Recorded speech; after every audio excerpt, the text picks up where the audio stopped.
Fox 13's Evan Moon has been following this story for us. And Evan, you spoke tonight with a woman who was on that jet, and it's really startling what she has to say.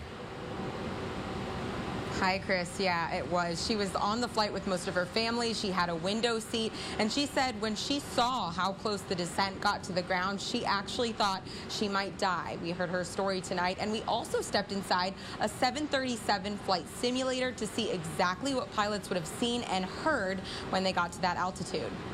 And Southwest 425, low alert, check your altitude. This is the moment air traffic control at Tampa International Airport alerted pilots of their dangerously low altitude, only 150 feet over the Courtney Campbell Causeway and still 4 miles from the runway. I think the thing that I first saw that really concerned me was how close to the water we were.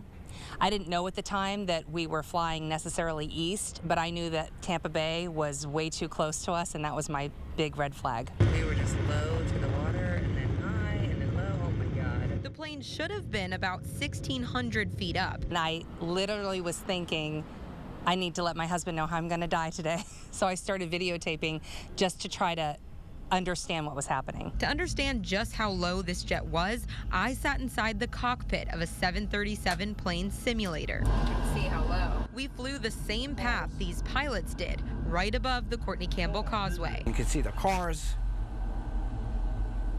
400. Did you hear that? 400. So it's telling you that you're too low. This is 150 feet. The flight simulator mimics audible warnings pilots should have heard getting that low. The aircraft calls out 1,000, 500, 400, 300, 200, 100.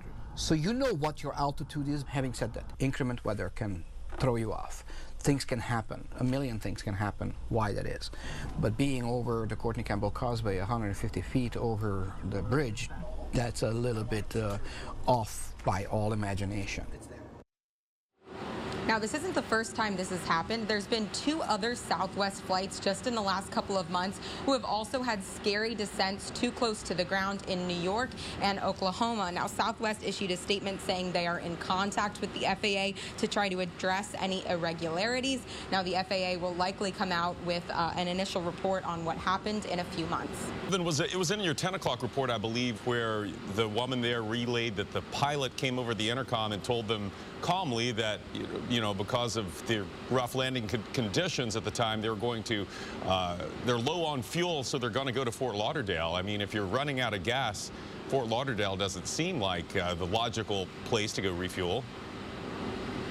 Yeah, she didn't really understand that explanation, and she said although the pilot seemed calm, everyone was a little bit confused getting off the flight. They didn't feel like they had an explanation, Chris. Yeah, really unsettling, and we thank her for sharing her story with us, and thank you, Evan. The jurors